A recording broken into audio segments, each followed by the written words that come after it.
Love offers salvation. Love makes salvation possible. John 3:16, "For God so loved the world that He gave His one and only Son, that whoever believes in Him shall not perish, but have eternal life." So sa verse na ito, nakita natin ang solusyon ng Diyos sa separation. God is holy, therefore those who sin, who are not holy, cannot have fellowship with God. There can be no unity, no oneness, no companionship with God when people sin. But God loves. And because God loves people to be with Him. But how can sinners be with God who is holy? Because sin separates the holy from the sinner. At ito ang solusyon, that God gave His only Son, that whoever will believe in Him will become holy. Sin will be forgiven. The holiness of Jesus will be given to the believer. Therefore, the believer becomes holy, and therefore there is no more need to die. God's love offers salvation from sin, and God's love makes salvation from sin available in and through Jesus.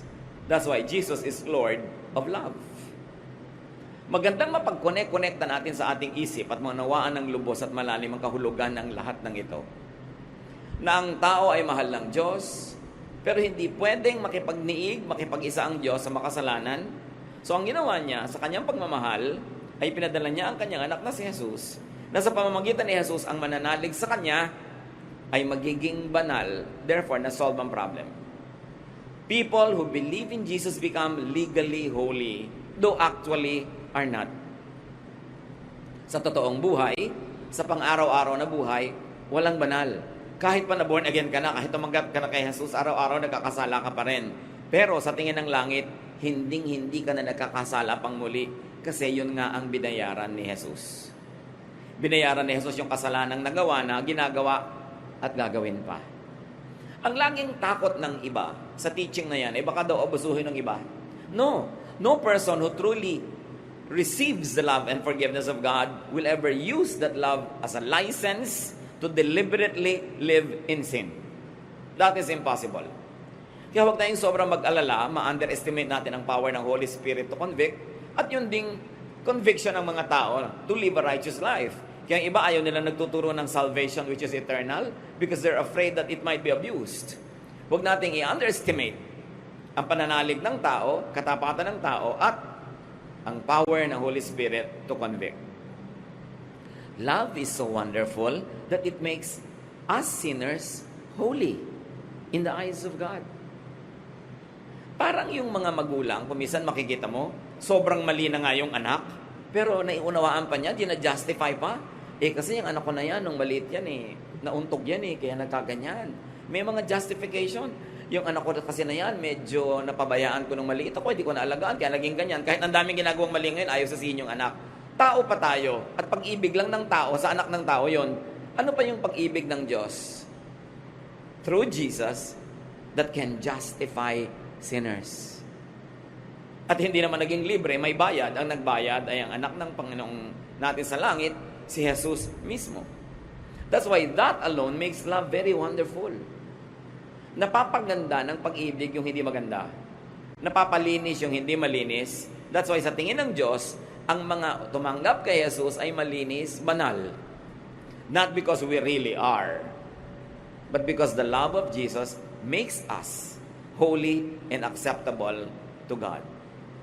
Another wonder of love is that love identifies God's children. Maraming mga pagtatangka ang mga tao sa buong panahon kung paano maipapakilala nila na sila'y maka-Diyos. May mga dinadaan yan sa diet, kung anong kinakain nila at hindi. May dinadaan yan sa anong isinusuot at hindi. Yung iba, dinadaan pa nga nila kung anong version ng Bible ang ginagamit nila. May dinadaan yan sa kung anong uri ng bautismo ang pinapractice nila, etc., etc. But 1 John 4:7 and 8 says, "Dear friends, let us love one another, for love comes from God. Everyone who loves has been born of God and knows God. Whoever does not love does not know God, because God is love." Para dito sa 1 John 4:7 and 8, ang tunay na pagkakakilanlan ng anak ng Diyos kung siya ay marunong magmahal. Hindi sinabi na dapat member siya ng ganitong religion para masabing siya ay anak ng Diyos. Hindi sinabing dapat ganito ang kanyang congregation, ganito ang kanyang religious practice. Sinabi niya, sino mang marunong umibig ay nakakakilala sa Diyos. You see, love transcends even religious identity. Kapag ang tao ay maibigin, ano man ang relihiyon niya, ibig sabihin, nag-ahari ang Diyos sa kanyang buhay. Pero ang taong hindi maibigin, ano man ang relihiyon niyang ipinagmamalaki, sinabi dito, no, hindi ka anak ng Diyos. Whoever does not love does not know God. No matter your religious membership. So ang tunay na pagkakakilanlan, kung ang tao ay anak ng Diyos, nakakakilala sa Diyos, pinaghaharian ng Diyos, kung siya'y maibigin. At syempre, kakambal ng pagiging maibigin yung maawain. Pag di ka maawain, malupit ang puso mo. Natutuwa ka pag may nagdurusa, lalo ang nagdurusa sa tingin mo makasalanan. Sasabihin mo, dapat nga, buti nga sa kanya kasi makasalanan siya. Yan ang palo sa kanya ng Diyos. Yung may lihim kang tuwa, magduda ka kung anak ka ng Diyos. Hindi kailangan pagdudahan na relihiyoso ka. Surely religious ka, pero anak ka ba ng Diyos? Basahin muli natin ang 1 John 4, 7 and 8. Kasi ito palang pamantayan na. Let us love one another. For love comes from God. Everyone who loves has been born of God. Di ba? Kailangan, you must be born again. Pinagtuturo natin yan. John 3:3. Unless a man is born again, he cannot see the kingdom of God. So akala natin, yung pagiging born again, yung mananalangin ka, hihingi ka ng tawad sa kasalanan mo, tatanggapin mo si Jesus. Yes, it is a way, a method to be born again. But 1 John 4, 7 and 8 tells us that he who loves has been born of God. Yung umiibig, maibigin, maawain, matulungin, born again yun. Kahit hindi technically ginawa niya yung religious formula, kahit hindi siya umaten ng religious rally, hindi siya umaten ng evangelism class, maibigin siya, that person is born of God. And that person knows God. Not necessarily that that person is religious. It is not necessarily that that person knows all the necessary verses. Because love is the best verse. Sabi niya, those that love know God. Whoever does not love does not know God. Sorry na lang, kung hindi ka maibigin, kahit anong rank mo sa religion, kahit gaano katagal ka na, kahit daming verses mong alam, sinasabi ng verses na ito, hindi mo kilala ang Diyos. Kasi ang tunay na nakakakilala sa Diyos ay maibigin. At ang tunay na maibigin ay kilala ng Diyos. Yun ang mas importante. Nakilala ka ng Diyos na anak kanya. Sabi niya, why? Because God is love.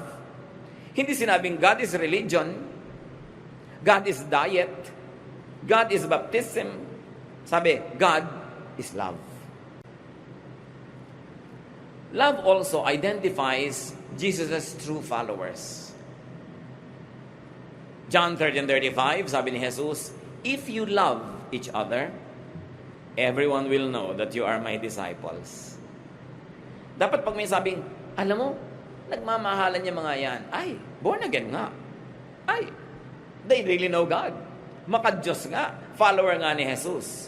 Dahil yun ang ID ng mga follower ni Jesus. Hindi haba ng buhok, hindi haba ng laylayan ng damit.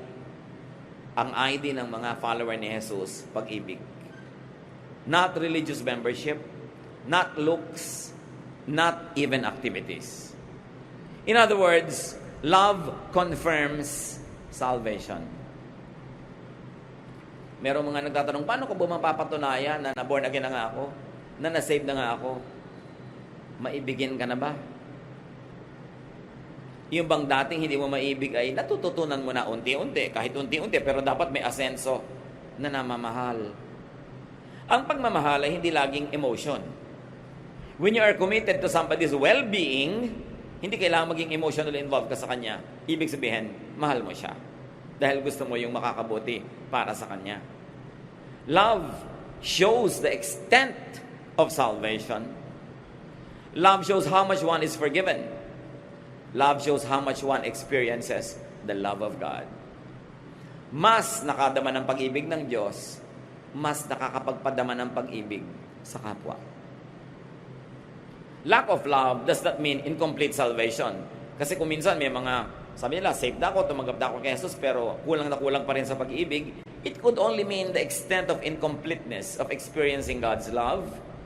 Therefore, it's also the extent of incompleteness to love others.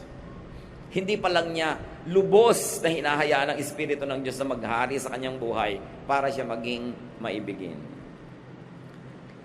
Minsan, may mga bagong-bagong nakakakilala sa Panginoon in honeymoon period with the Lord. Very loving, very nice, very good. Pero later on, tumitigas uli ang puso. Nagiging makasarili na naman. That's why we have to renew our commitment to God day by day. Hindi pwedeng week by week, month by month, year by year. Kailangan kada araw.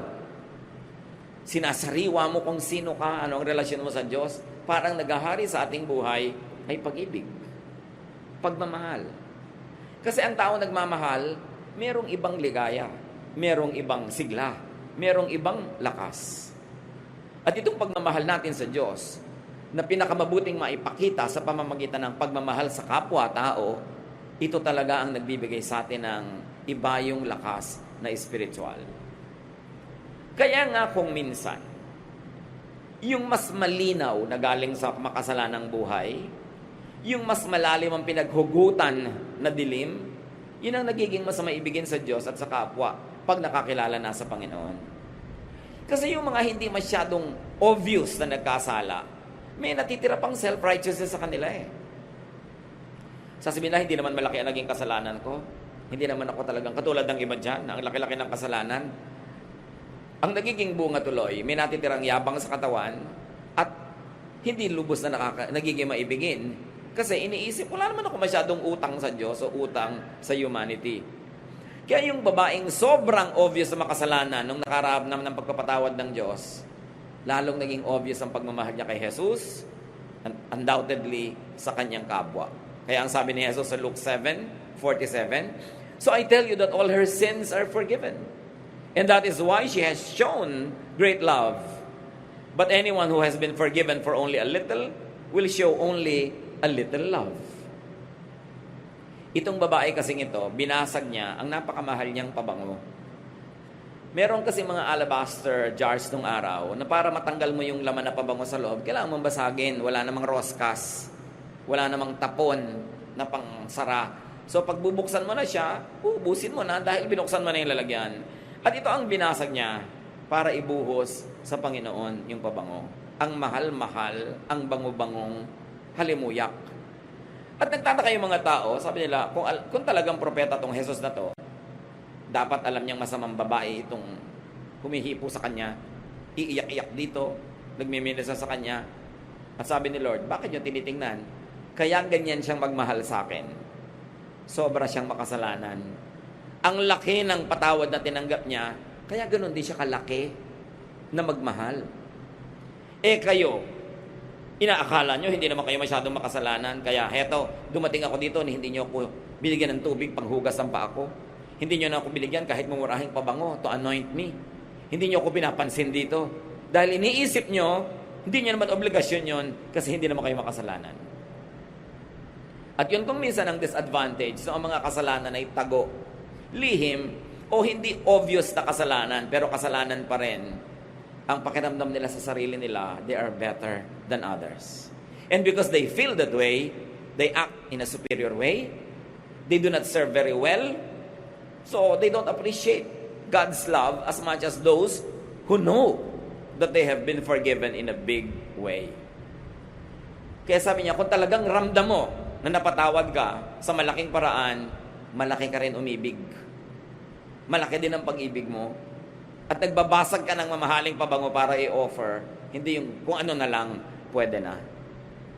Pagka kasi iniisip ng tao, hindi siya masyadong makasalanan, ang pakiramdam niya, hindi rin niya masyadong kailangan ng pagpapatawad, at hindi rin niya kailangan masyadong mag-make up at magbayad-bayad sa kanyang mga kasalanan.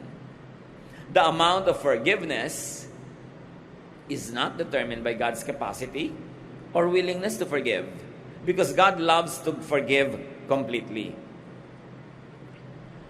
Kung ang natatanggap nating pagpapatawad ay hindi nalilimitahan ng kakayahan ng Diyos dahil kayang-kaya naman niya at gusto pa niya na magpatawad ng ganap, bakit merong hindi masyadong ganap ang natatanggap na kapatawaran o yung assurance ng kapatawaran o yung pag-ibig na kasama sa pagpapatawad ng Diyos?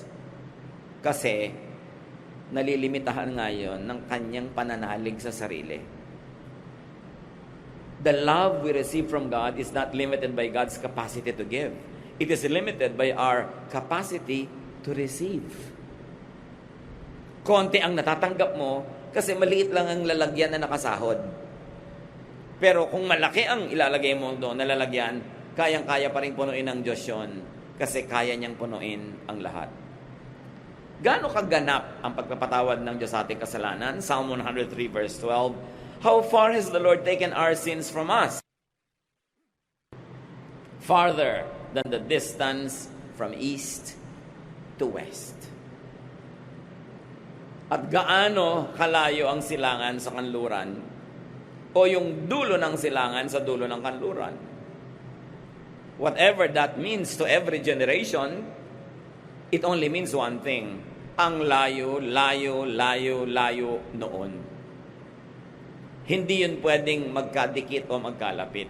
At ganun daw kalayo, inilayo ng Diyos sa atin ang ating kasalanan nung tayo'y pinatawad. Kaya pandaraya ng kaaway, pagka ikaw ay tumanggap na sa Panginoon, nagsisi ka na, humingi ka na ng tawad, tapos inuusig ka pa rin ang budhi mo pagkatapos. Hindi mo natanggap ng buong buo yung benefit ng pagpapatawad. Although tinanggap mo yung buong pagpapatawad. Pero siguro may duda ka pa sa iyong isip. May nagbibigay sa'yo ng duda.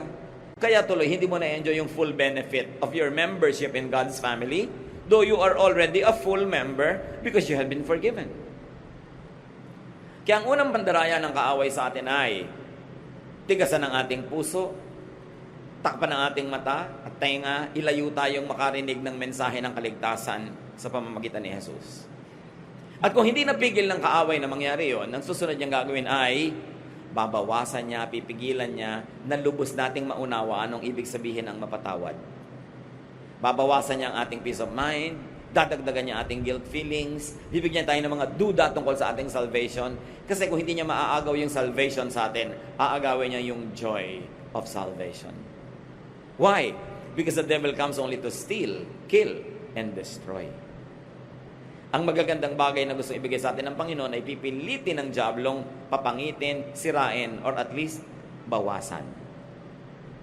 Habang maibigin ka, ngayon, ang nagiging psychological effect nun sa'yo, mas nararamdaman mo na anak ka ng Diyos. Pero pagka ang pinairal mo, yung hindi mo maibigin na side, doon ka papasukin ng kaaway para bigyan ka ng duda kung saved ka nga o kung blessed ka nga. Doon ka papasukan ng mga duda, doon ka papasukan ng mga fears, mga insecurities. Kaya sabi sa Bible, do not give the devil a foothold.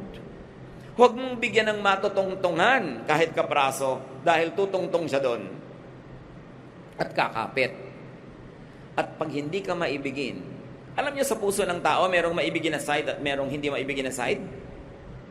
Pag ang sinunod mo yung hindi mo maibigin na side, doon ka nagpapapasok kay Satan ng mga influences niya.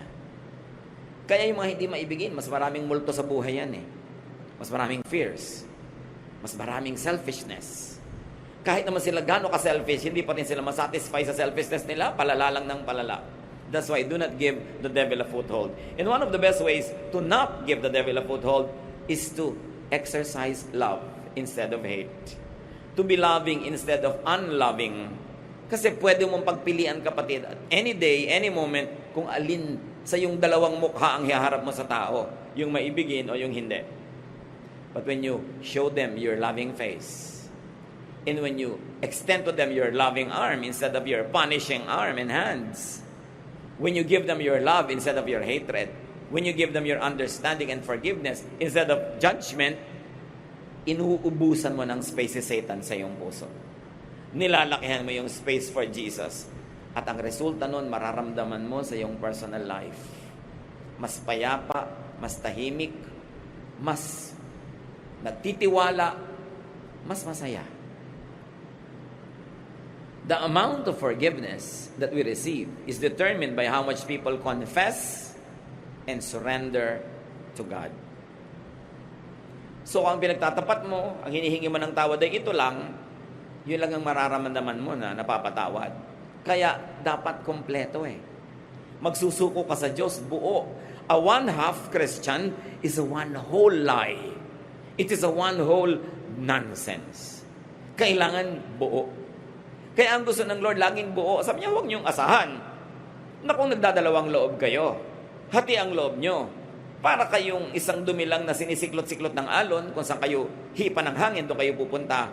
Kung nagdadalawang loob kayo at hati kayo, huwag niyong asahan na mapagpapala kayo ng Diyos. Ang gusto niya, buo. Buuin. At sapagkat hindi tayo perfect, siguro hindi mo laging 100% maibibigay, pero kung 99, 95, 97, bibilangin na yun as buo. Kesa 2, 3, 30, 24. Sobrang daming kulang nun. Kaya magmamahal na lang tayo, sige na, magmahal ka na. Maglilingkod ka, yung best mo.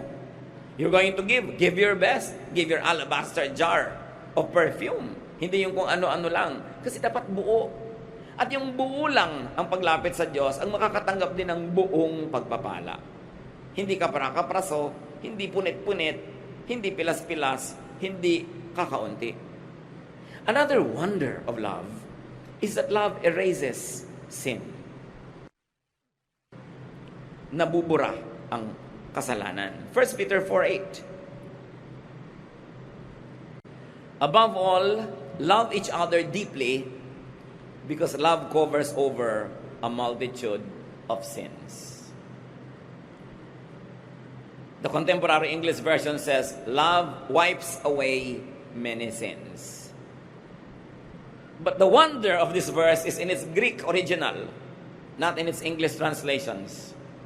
Kasi yung Greek rendering of 1 Peter 4:8, parehong pwedeng basahin mo na pag may pag-ibig, nabubura ang mga kasalanan ng nagpatawad at kasalanan ng pinatawad. Pwede mong basahin both ways. Kaya sa English, hindi mo, ang tanong mo, kung ikaw ay masuriin mag-aral, okay, love covers over a multitude of sins. Whose sins are covered? Sin ba nung pinatawad at minahal? O sin nung nagmahal at nagpatawad? But the Greek rendition could be read both ways. Therefore, that was the intention of the Spirit when the verses were written in Greek. That when you love, your love erases the sin of the object of your love, but it also erases yours. Parehong nakikinabang yung pinapatawad at nagpapatawad, yung umiibig at iniibig. Kaya inuutos sa atin, forgive one another. Because if you do not forgive others, God also won't forgive you. Because if your love or lack of it will not erase other people's sins, there's also no love that will erase your own sin. Kaya napakalaking benepisyo na magmahal. Huwag ka magkwenta. Huwag mo sabihing, nalugi ako sa pagmamahal sa'yo. Nalugi ako sa pagpapatawad sa'yo. Nalugi ako sa paggawa sa'yo ng mabuti. No, dahil sa iyong pag-ibig, siya at ikaw na umibig ay parehong nakikinabang. Pero siyempre, kung tayo naman yung tumatanggap ng pag-ibig ng kapwa, lalo pagpapatawad ng kapwa, mainam na kahit siya may premyo na sa Diyos, meron pa rin siyang premyo galing sa atin na napatawad at tumanggap ng kanyang pag-ibig. Huwag natin sasabihin, dahil minahal mo ako, tinulungan mo ako, Diyos na ang bahala sa'yo. Dapat, gagawa tayo ng paraan na tayo man magsukli. Pero kung ikaw yung nagbigay, tas hindi ka nasukli anong tao, ibukas mo ang mata mo sa ibinigay sa iyo ng Diyos. Dahil pati ang iyong mga kasalanan ay nabubura pag nagpapatawad ka at bumubura ng kasalanan ng iba. God's love in and through Jesus covers over and wipes away people's sins. Love for one another covers over and wipes away other people's sins and one's own sins. Ano ang napakalinaw na moral lesson niyan agad, mga kapatid? If you can't be sinless, love all the more. Kung hindi ka makapamuhay ng walang kasalanan, nagkakaroon ka pa rin ng mga kasalanan, anong ipambubura mo doon? Pag-ibig sa kapwa. Pagmamahal.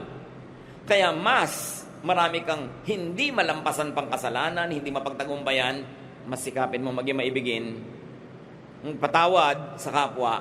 Kasi sa pagbubura mo ng kasalanan nila, dahil minamahal mo sila, pati ang sayo nabubura. Baligtarin yung mga kapatid. Kung di kayo marunong magpatawad, ano nangyayari sa mga kasalanan nyo?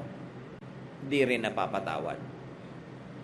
Pag hindi kayo marunong magbura ng utang ng iba, ang utang nyo rin hindi nabubura.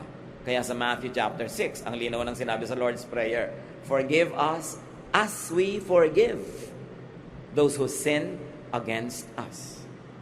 Patawarin mo kami, gaya rin naman ng pagpapatawad namin sa nagkakasala sa amin. Kung nagpapatawad kami ng kalahati lang, Lord, di kalahati lang din ang kasalanan ko ang patawarin nyo. Kung di po ako nagpapatawad, di huwag nyo akong patawarin. Pero Lord, nagpapatawad po ako, kaya patawarin nyo na rin ang mga kasalanan ko. Yang pag-ibig, mas kailangan yan ng mga hindi makapagtagumpay sa mga kasalanan. Kasi kailangan may mambura ng ating mga kasalanan. And it is love for others that will do that. Matthew 22:37-39. Nung tinanong si Jesus kung anong pinakamahalaga sa lahat, sa mga utos, sabi niya, love the Lord your God with all your heart, soul, and mind. This is the first and most important commandment. The second most important commandment is like this one, and it is love others as much as you love yourself. Ang totoo, yung 10 commandments, pwedeng hatiin sa dalawa. Yung mga naunang commandments only means love God. Yung you shall not call upon the name of the Lord your God in vain, yung you shall have no other gods before me, etc., etc. It means love God. At yung mga do not steal, do not commit adultery, do not covet, do not kill, lahat yon love others. Kaya pag mahal mo ang Diyos at mahal mo rin ang iyong kapwa, technically, sinusunod mo yung buong commandment. So huwag kang mapako sa mga detalye ng mga commandments at mga religious laws. Ang mahalaga ito, maibigin ka. At pag maibigin ka, mapansin mo man o hindi, natutupad mo, nasusunod mo ang kautosan. Kasi ang kautosan nakakalito sa mga detalye. Pero ang ibig sabihin lang, maging maibigin ka. Tulad ng, bakit ang mga babae sa Corinth ay inuutosang magbelo? Kasi ang lalalim ng mga damit nila, yung mga dibdib, yung mga likod, nakakaakit sa mga lalaki sa worship, na nakatingin na sa batok nila, tinititigan na yung mga buhok nilang umaakit sa batok nila patungo sa likod ng tenga nila, nawala na sa pag-worship ang mata ng lalaki. Kaya maibigin ka, magbelo ka para di ka titigan at nang walang tukso. So, maibigin. Pag sinabing huwag kang kumain ito dahil may na-offend, kasi na-offend sila, huwag na lang sila ma-offend. O sige, hindi ko na lang kakainin, maibigin ka nun. Yung sinabing, you shall not covet what is not yours, pag-ibig sa kapwa, kanya yun bakit mo pag-iinteresan? You shall not steal. You shall not commit adultery. Because when you commit adultery, una, hindi mo minamahal ang asawa mo. Pangalawa, hindi mo minamahal yung kapartner mo in crime kasi nagkakasala rin siya. At kung siya may asawa rin, hindi mo minamahal yung asawa niya, inaagawan mo. Kung may mga anak siya, inaagawan mo ng tatay itong mga anak na ito, napunta na sa yung tatay nila. At kung may mga anak ka na malalayo ang loob o ma-offend o mapapabayaan dahil sa iyong pangangalo niya, hindi mo rin minamahal ang mga anak mo. So lahat ng mga utos actually tungkol sa pag-ibig. Ang problema, yung mga iba sobrang naging legalista at relihiyoso. Masunod lang yung mga detalye ng utos kahit hindi na sila maging maibigin. Nabaligtad. Pagka sinabing batuhin niyo ang mga babaeng nangangalo niya hanggang mamatay, anong pag-ibig doon? Because it is meant to be a deterrent. Para matakot ang mga tao, mga niya. Huwag silang mang-agaw ng asawa ng may asawa. Maging tapat sila sa kanilang mga asawa. Pero hindi rin naman nag-work. Wala rin takot yung mga tao. Nababato lang, namamatay lang. Nagkakasala lang tuloy yung mga bumabato dahil nagiging malupit sila. Pero tuloy pa rin naman ang pangangalo niya. Kaya ang sinabi ni Lord, okay, anong pinakamahalagang commandment? Huwag nyo nang isipin yung mga detalye kasi nalilito kayo Sometimes sa pagsunod nyo sa detail, doon kayo nagiging unloving. Kaya ibinalik ni Lord, ito ang commandment, love the Lord your God with all your heart and with all your soul, and love your neighbor as yourself. Huwag kayong magpalito sa interpretation yan. Pag hindi loving, hindi na yan ang law of God. Pag sa pagsunod sa religious regulation, hindi na kayo nagiging loving, nabe-break nyo na yung spirit of the law. Ang sinusunod nyo na lang, the letter of the law. Kaya sabi niya, para walang lituhan, ang lagi mo na lang itanong, is it loving? Pastor, pwede po ba akong umaten ng lamay ng lola ko? Kasi may padasal po sila. Hindi ba? Iba naman yung religion natin. Hindi tayo nagdadasal para sa patay. Loving ba na hindi ka umaten? Apo ka? Hahanapin ka ng mga magulang mo, ng mga tiya mo, ng mga pinsan mo. Loving ba na hindi ka umaten? Hindi po. Di umaten ka. Alam ka namang natanggal yung salvation mo dahil umaten ka niyan. Yung pong pinsan ko, na lumaki kami, kababata ko pa nung araw, tapos ganyan ikakasal. Kaya lang po, iba yung religion nila, kinukuha kong abay. Aabay po ba ako? Iba na ang aking church ngayon. Loving ba na huwag kang sumipot sa kasal ng pinsan mo? Hindi po. Kasi magdaramdam siya. Kasi gusto niya, nandun ako. Di umaten ka. Natanggal ba yung kaligtasan mo sa pagiging loving mo? Umaten ka doon. Yung iba kasi, sa pagiging technical ng religiosity nila, sa pagsunod nila sa mga letra ng mga bawal at hindi bawal, ang nagiging ending, hindi sila loving. Kaya, nilinaw ni Jesus, the most important commandment is to love. And if in the process of loving, you break the letter of the traditions and the laws, then do so, but be loving. Because it is the highest command of all. It is the most important command of all. The best, the highest, and the purest religion is love.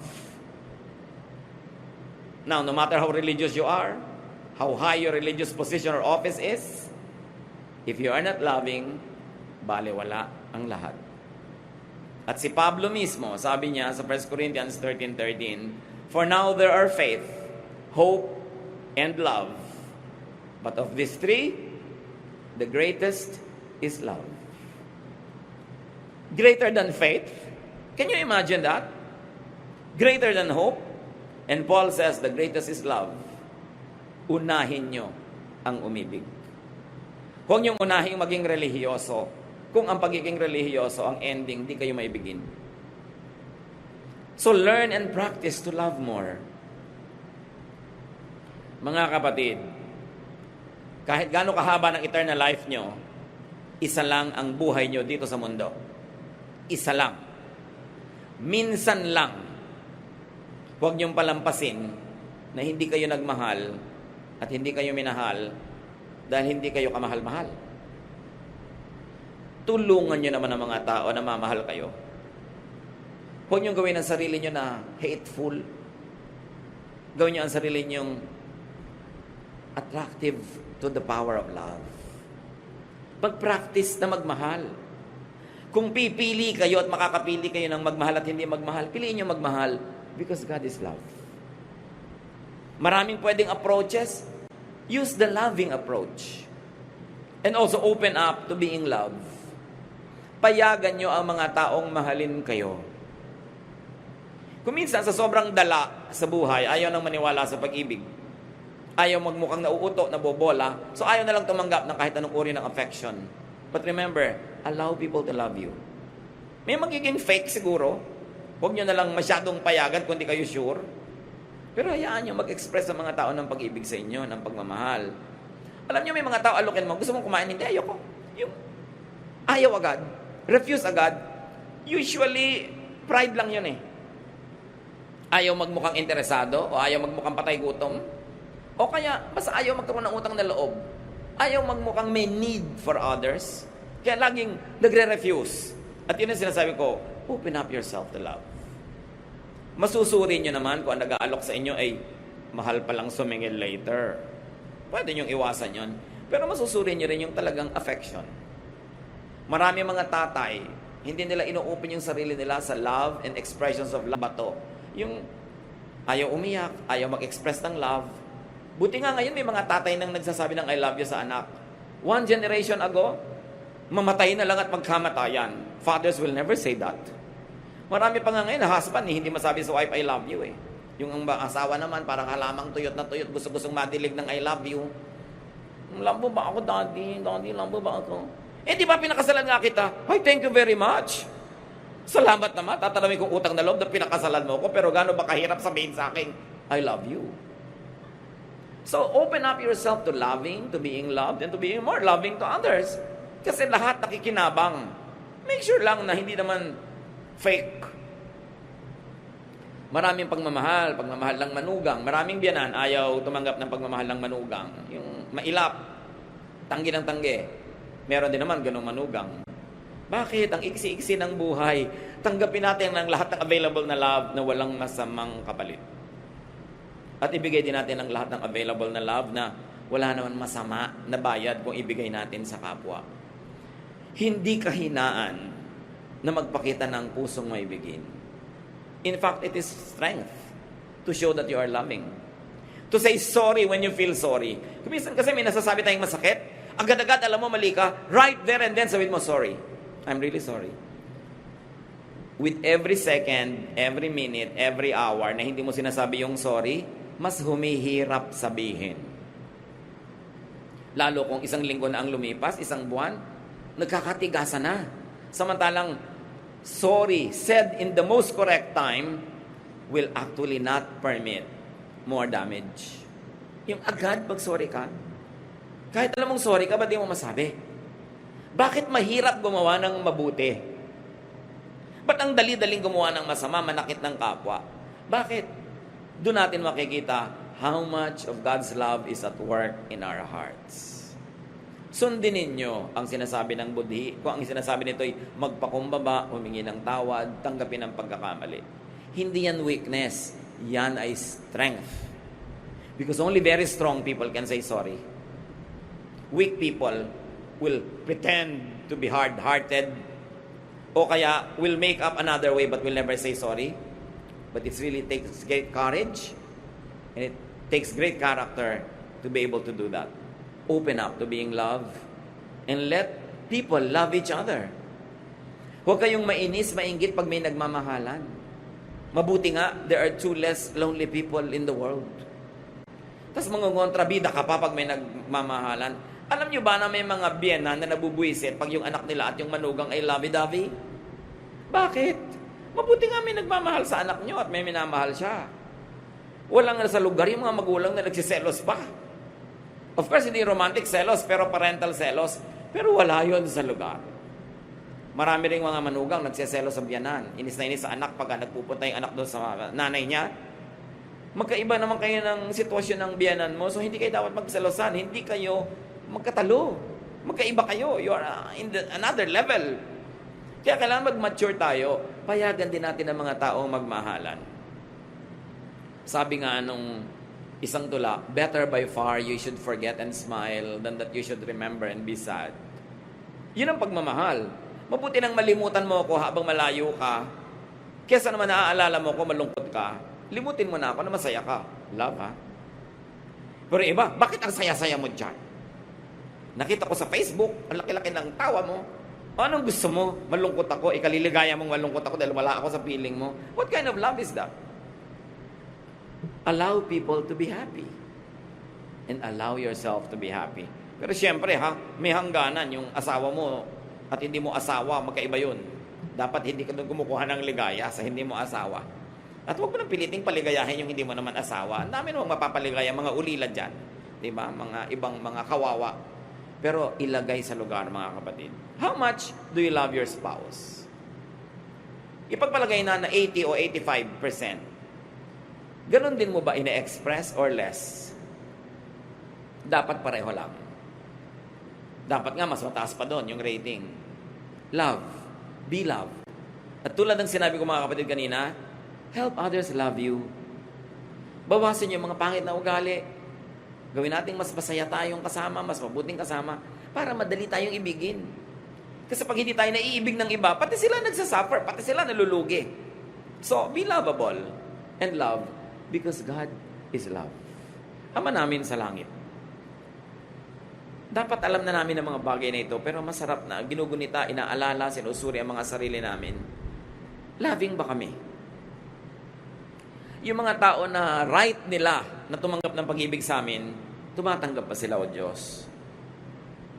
At yung mga taong duty nila na mahalin kami, pinapanindigan ba nila yung duty na yon? Nagkakagulo-gulo ang mundo dahil kung saan-saan kaming mali tumatayo. Turuan mo kami, Lord, na maging maibigin, mahalin sa tamang paraan, ang mga tamang taong dapat mahalin sa paraan na yon, at huwag kami magmahal sa maling paraan. Huwag kaming padala sa mga romantic love na nakakasira ng pamilya ng may pamilya, na nangaagaw ng asawa ng may asawa. Turuan mo kami, Lord, to love with godly love. Yung pag-ibig na galing sa inyo, malinis, mabuti, mabait. At ganoon din naman, turuan mo kami maging appreciative of other people's love and their expression of it. Huwag kami ma-conscious. Huwag kaming maging uncomfortable when people love us. Teach us, Father. Pagbulay-bulayan natin, sumandali ang kahulugan nito sa ating buhay. Minsan lang tayong mabuhay sa mundo. Kailangan natin ng pagmamahal at kailangan din natin magbigay nito. Lord, ngayon sa ilang saglit ng aming pananahimik, ipaalala nyo sa amin kung may pagkukulang kami sa mga taong dapat namin mahalin. Ipaalala nyo rin kung may pagkukulang kami in a way na hindi namin tinutulungan yung iba na maging kaibig-ibig kami.